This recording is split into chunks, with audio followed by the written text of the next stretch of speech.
Well, there are also worries about the effect of diesel engines on the environment. Conservative Julie Girling is a lead MEP on legislation currently going through the European Parliament on air quality. A very good morning to you. Firstly, can I just get your reaction to the fact that we now know that manipulation also took place here in Europe? Yeah, that's really disappointing. You know, as of yesterday, that hadn't been confirmed. It's very disappointing that Volkswagen have confirmed that today. I'm obviously, like everybody else, waiting to understand the full ramifications of that. It's good that we've had some denials of manipulation from other manufacturers, particularly here in the UK, Jaguar Land Rover, Honda. I'm delighted that they're saying that they have not been part of this, but for the 20% of my constituents who are driving around in a Volkswagen, Audi or a Skoda, it's a huge worry, and I'm already getting emails. And you're looking at... But of course I look at this from the air quality point of view. And you're looking Julie, you're looking at legislation at this moment in time.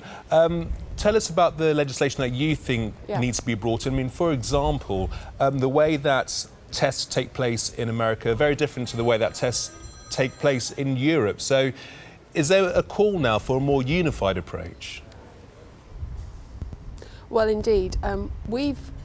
In my report, which I wrote about 6 months ago, and which is before Parliament and being looked at by the Member States to go into legislation, I said that unless we made significant improvements in the way in which we can do the testing here in Europe, in other words, to make sure that when people are actually driving their cars, they are getting the savings on NOx and other emissions that they're promised. Unless we do that, then we will have to go to a more US-style system.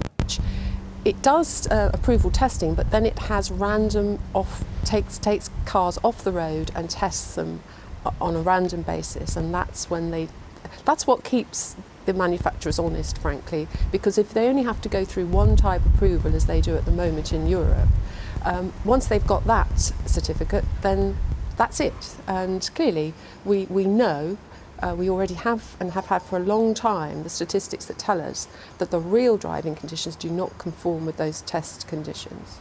We are getting an idea now that this manipulation had been going on for some time. Why do you think it's only coming to light now? Well, it isn't only coming to light now. In the European Parliament, we've been talking about this for 2 years at least. We've had 2 debates in the last 3 months in the committee that I sit in, and as I say, the report that I've written shows it absolutely and highlights it. So there's an issue here about when media never listen to the European Parliament. Perhaps they should a bit more. I just thought I'd get that one in. But it isn't that new, and it isn't that big a surprise. Obviously, the level of fraud, this issue of defeat devices, that's new. And that has got to be dealt with as possibly as a criminal issue. But the ongoing problem with the RDE, that's the real driving tests, has been around a long time, and we've known about it for a long time. VW employs somewhere in the region of 600,000 people. I guess you'll have to draw a fine line between the company paying out the compensation which it will need to do, and also making sure that those who are on the ground, those who are on the workshop in the factories, aren't going to be affected by this. Of course. I mean, it's so big, as you said, 20% of the market, large, huge, tens and thousands, hundreds of thousands of people working for VW.